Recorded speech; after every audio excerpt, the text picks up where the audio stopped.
একটা গাড়ি দুর্ঘটনা ঘটলো, একজন আহত হলো। বলতো, এটা কি ক্রাইম নাকি টর্ট? বেশিরভাগ মানুষ এখানেই ভুল করে।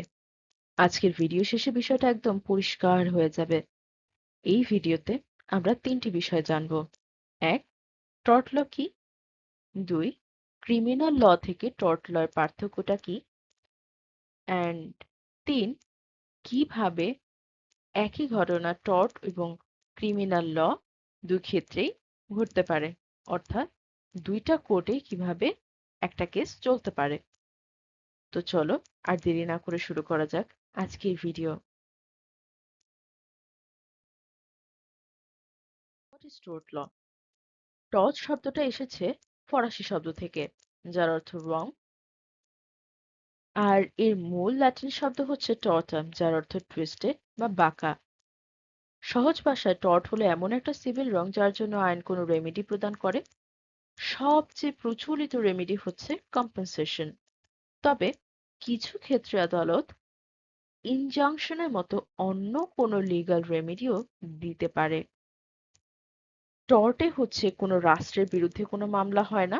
সাধারণত একজন ব্যক্তি, কোনো একটা কোম্পানি অথবা কোনো লিগ্যাল এন্টিটির এগেনস্টে হয়ে থাকে। অর্থাৎ একটা ব্যক্তি আরেকটা ব্যক্তির এগেনস্টে, একটা ব্যক্তি একটা কোম্পানির এগেনস্টে, অথবা অন্য কোনো লিগ্যাল এন্টিটির এগেনস্টে মামলা করে থাকে এই টর্টে। আচ্ছা, প্রত্যেকটা কেসে পার্টিজ থাকে, দুইটা পার্টি থাকে। ঠিক তেমনি টর্ট লতে দুটো পার্টি থাকে। এখানে একটা পার্টির নাম হচ্ছে ক্লেইমিং, আর একটা পার্টির নাম হচ্ছে ডিফেন্ডেন্ট। যিনি ক্ষতির শিকার হন এবং কোর্টে যে ক্ষতিপূরণ চায় তাকে বলা হয় ক্লেইমেন্ট। ভাবতে পারো ইনি হলেন সেই মানুষ যার কিছু একটা হারিয়েছে, আর তিনি সেটার জন্য ন্যায় বিচার চাচ্ছেন। আর যার বিরুদ্ধে এই দাবি করা হয় যে যিনি ক্ষতিটা করেছেন বলে অভিযুক্ত, তাকে বলা হয় ডিফেন্ডেন্ট। মানে যিনি কোর্টে গিয়ে নিজেকে ব্যাখ্যা করবেন যে কেন তিনি এই এই অপরাধের জন্য দায়ী নয়, অথবা তার ক্ষতিপূরণ কেন কম হওয়া উচিত তার ক্ষেত্রে। এগুলো সে কোর্টে যে বিভিন্ন যুক্তি প্রমাণের মাধ্যমে ব্যাখ্যা করবে। অর্থাৎ ক্লেমেন্ট হলেন আমি ক্ষতিগ্রস্ত এরকম বলা মানুষ, আর ডিফেন্ডেন্ট হলেন আমাকে দায়ী করা হচ্ছে এমনটা শুনতে থাকা মানুষ। আচ্ছা, আজকে আমরা দুটো কোড সম্পর্কে জানবো। একটা হচ্ছে সিভিল কোড, আরেকটা হচ্ছে ক্রিমিনাল কোড।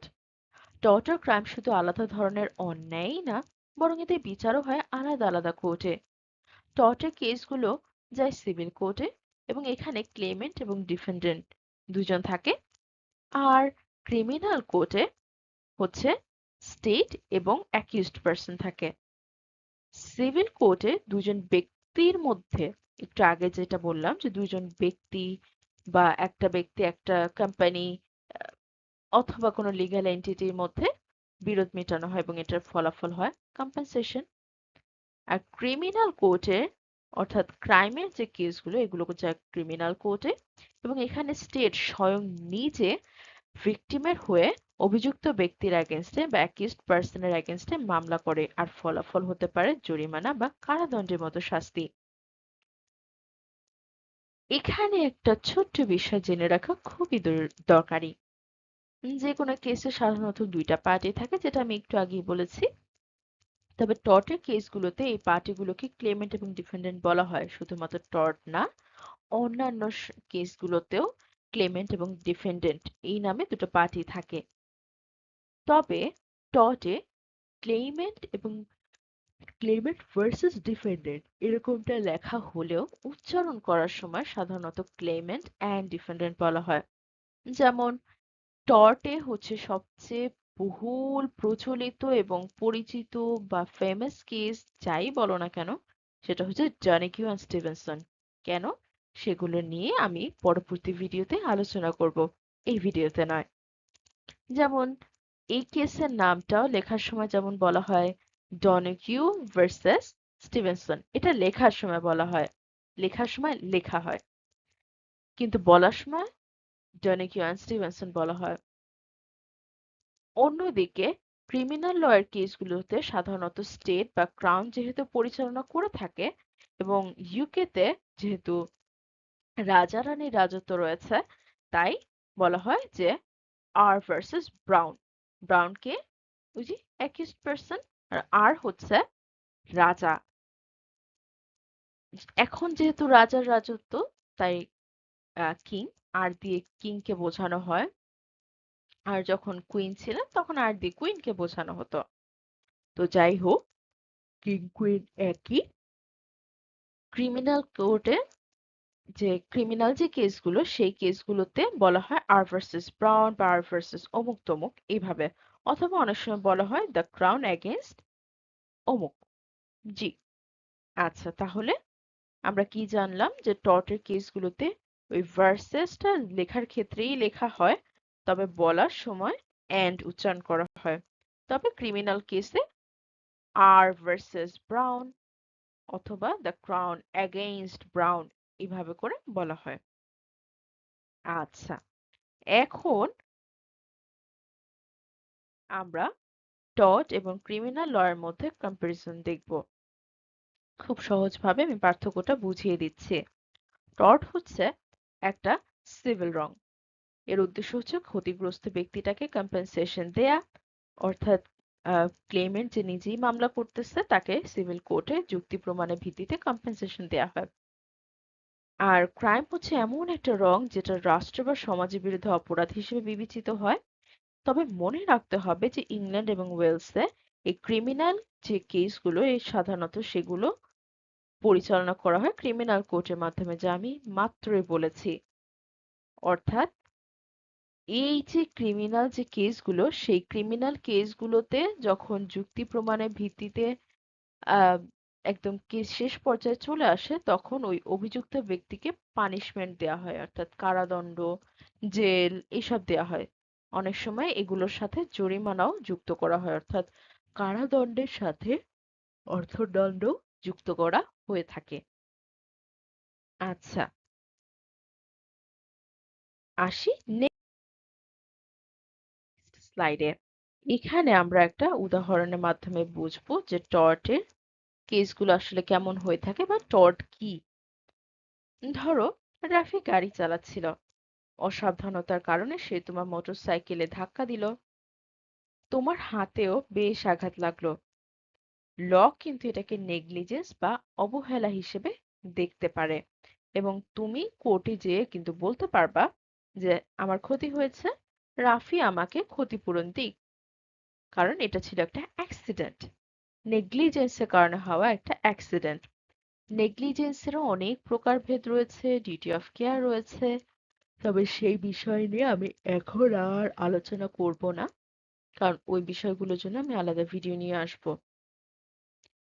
আচ্ছা, আমরা যেখানে ছিলাম, সো যখন ওই যে রাফির এগেনস্টে তুমি মামলা করবা যে সে আমাকে ক্ষতিপূরণ দিক, তখন কিন্তু কোর্ট তোমাকে ক্ষতিপূরণ দিবে, কারণ টর্ট টর্ট লতে মানুষ মামলা করে টাকা পাওয়ার জন্য, ক্ষতিপূরণ পাওয়ার জন্য।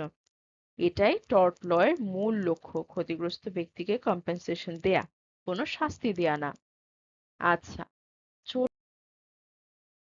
আসি ক্রাইমে, অর্থাৎ ক্রিমিনাল লতে।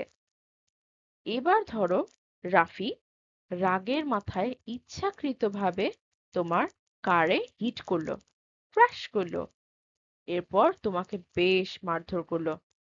এখানে কিন্তু বিষয়টা শুধুমাত্র তোমার ব্যক্তিগত ক্ষতির না, কারণ ক্রাইম শুধুমাত্র একজন ব্যক্তির বিরুদ্ধেই নয়, বরং সমাজের শান্তি এবং শৃঙ্খলার বিরুদ্ধেও একটা কঠোর অপরাধ হিসেবে বিবেচিত হয়।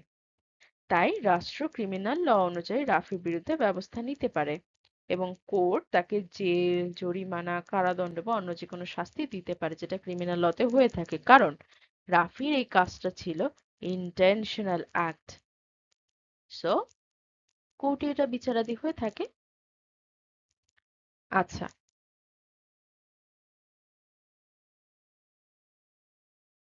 এখন আসি টুইস্টেড পার্টে।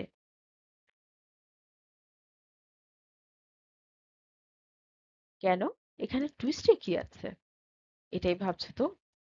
আচ্ছা, এখানেই বিষয়টা আরো মজার, কারণ একই ঘটনা দুইটা লতেই কি ডিল হতে পারে একই সাথে, অর্থাৎ সিভিল কোর্ট এবং ক্রিমিনাল কোর্টে একটা কেসে কি একই সাথে পাশাপাশি চলতে পারে? দেখা যাক পারে কি পারে না। এখানে বিষয়টা আরো অনেক বেশি মজার, কারণ একই সঙ্গে টর্ট এবং ক্রাইম দুটোর কেসই দুইটা কোর্টে পাশাপাশি চলতে পারে। কিভাবে? ধরো রাফি ইচ্ছাকৃতভাবে, একটু আগে যে বললাম যে ইচ্ছাকৃতভাবে তোমাকে আঘাত করলো, এটা একদিকে যেমন একটা ক্রাইম, তাই রাষ্ট্র ক্রিমিনাল ল এর নিয়ম অনুযায়ী রাফির বিরুদ্ধে মামলা করলো। অন্যদিকে এই একই ঘটনার জন্য তুমি যখন ব্যক্তিগতভাবে ক্ষতির শিকার হয়েছ, তাই টর্ট ল এর অধীনে তুমিও রাফির কাছ থেকে ক্ষতিপূরণ দাবি করতে পারবে। অর্থাৎ একই ঘটনা একসঙ্গে ক্রিমিনাল লায়াবিলিটি এবং সিভিল লায়াবিলিটি এই দুটাই তৈরি করতে পারে। ফলে একটা ঘটনার জন্য একজন ব্যক্তিকে একবার ক্রিমিনাল কোর্ট এবং আরেকবার সিভিল কোর্টে যেতে হতে পারে। এক কথায় ক্রিমিনাল লয়ের লক্ষ্যই হচ্ছে পানিশমেন্ট, আর টর্ট লয়ের লক্ষ্যই হচ্ছে কম্পেনসেশন, যেটা তোমরা এই ছবির মাধ্যমে বুঝতে পারছো। আচ্ছা, মনে রাখার একটা সহজ কৌশল আমি এবার বলে দিচ্ছি। টর্ট কি?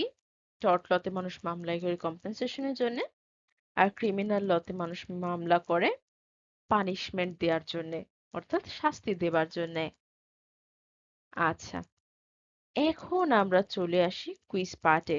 এবার দেখা যাক ভিডিও থেকে তুমি কতটুকু মনে রাখতে পেরেছ। প্রথম প্রশ্ন, what is the primary aim of tort law? অর্থাৎ টর্ট ল এর প্রধান উদ্দেশ্য কি? পানিশমেন্ট নাকি কম্পেনসেশন? ভিডিও পজ করে উত্তরটা ভেবে দেখো তো। 3, 2, 1. কম্পেনসেশন। এবার দ্বিতীয় প্রশ্ন, who brings the tort action? অর্থাৎ টর্ট অ্যাকশনটা কে নিয়ে আসে? টর্টে মামলা করে কে? ক্লেমেন্ট নাকি স্টেট?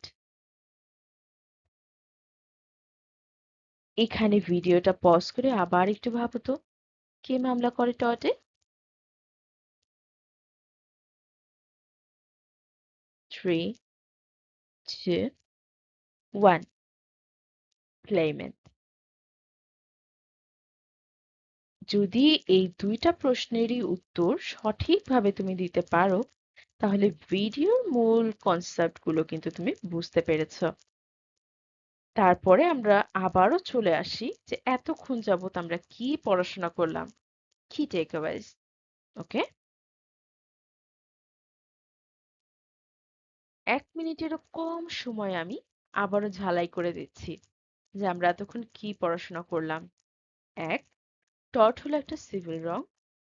2, টর্ট লয়ের প্রধান উদ্দেশ্য হচ্ছে ক্ষতিগ্রস্ত ব্যক্তিকে কম্পেনসেশন বা অন্য যে কোনো লিগ্যাল রেমেডি প্রদান করা। 3, এখানে সাধারণত দুইটা পার্টিস থাকে, ক্লেমেন্ট এবং ডিফেন্ডেন্ট।